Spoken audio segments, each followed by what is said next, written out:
आज हम बात करेंगे समंदर के सबसे अजीम और हैरत अंगेज मखलूक व्हेल फिश के बारे में। व्हेल सिर्फ एक मछली नहीं, बल्कि ज़मीन पर रहने वाली अब तक की सबसे बड़ी जानवर है। व्हेल गहरे नीले समंदरों में रहती है और अपनी पुरअसरार जिंदगी की वजह से हमेशा साइंटिस्ट्स और रिसर्चर्स के लिए दिलचस्पी का सबब रही है।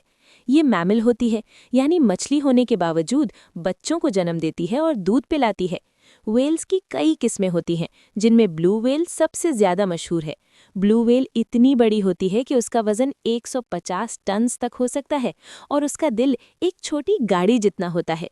ये ज़्यादातर छोटी मछलियों और प्लैंकटन पर गुजारा करती है। व्हेल्स आपस में बातचीत के लिए ख़ास किस्म की आवाज़ें निकालती हैं, जिन्हें व्हेल सॉन्ग्स कहा जाता है। ये आवाज़ें कई किलोमीटर दूर तक सुनी जा सकती हैं, जो इनकी इंटेलिजेंस का सबूत है।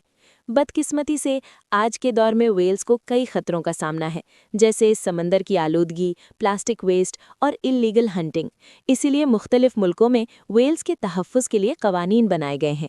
व्हेल्स सिर्फ समंदर की खूबसूरती नहीं, बल्कि समंदरी निज़ाम का अहम हिस्सा हैं। इनका बचाव असल में हमारे मुस्तक़बिल का बचाव है। आइए हम सब मिलकर समंदर और इसके इस अजीम तोहफ़े की हिफाजत का वादा करें।